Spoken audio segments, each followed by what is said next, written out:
struktur RW ini Bapak Sunardi sebagai penasehat hukum kami, Pak. Jadi kalau ada masalah-masalah hukum, ada perumahan Lereng Indah sampai sekarang.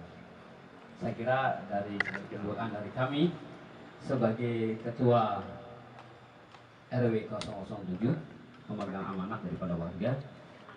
Mapera ada orang ya? Ya. Saya kira ya. Jadi sambil menunggu ya, yang mengaku-ngaku tanah ini adalah tanah mereka gitu. Jadi tercatat pada kami ada 3 bahwa mulai tahun 1986 dan pada saat saya sudah menempati di sini dan setelah itu warga memilih saya sebagai ketua RW 07 RT yang kebetulan letak saya juga di RT 01 itu selama 17 tahun, Pak. Seperti Bapak sampaikan tadi, seperti dari Bapak Dewan tadi menyampaikan bahwa waktu saya itu diserai oleh Bapak Lurah namanya Kusman Jumanti, saya diserahkan semacam setland ini sudah ditandatangani oleh Bapak Tangerang di pinggir kali bahwa tanah ini mulai dari ini adalah milik daripada RW 07, batasnya sungai, batasnya sana dengan perbatasan PT sebelah sini. Oke. Berdasarkan setland dan memang ada ini sama seperti yang di setland. Itu selama saya jadi RW 17 tahun tidak pernah ada orang mengganggu. Terus berjalan waktu sampai ke RW ke berapa dan baru-baru pada waktu itu ada 2015 ada orang yang mengaku memiliki tanah ini, masuk tanah ini tanpa izin, saya usir. Bahkan bawa orang oknum BPN, saya usir, Pak. Karena kemarin pada tanggal 9 September itu ada sidang lapangan di sini tanpa melibatkan RT dan RW. Kebetulan saya ada, gambarnya ada. Saya tanyakan, Pak, ini kok bisa gini-gini? Jangan mengganggu pengadilan. Saya bukan orang bodoh. Mana ada pengadilan, lokasi pihak yang disengketakan sama yang disengketakan dengan objek tanah yang disidangkan itu tidak sama. Ini perlu dicatat ini, Bapak. Dan jelas harusnya beliau tahu ya, saya bahwa ini adalah objek yang bersangkutan itu salah gitu. Tapi tetap berjalan ya.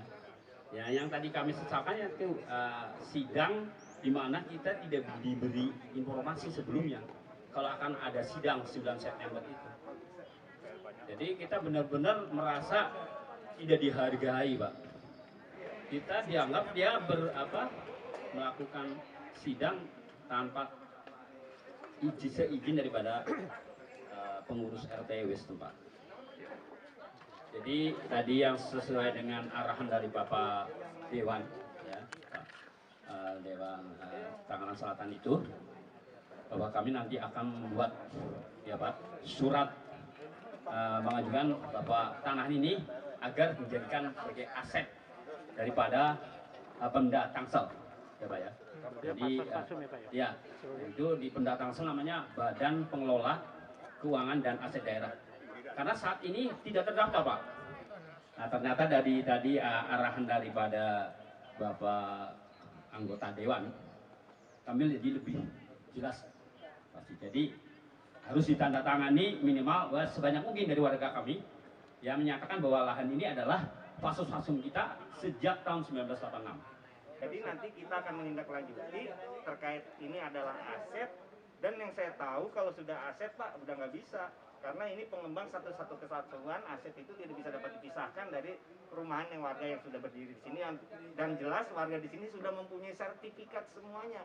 Maka 40% sebagai aset ya.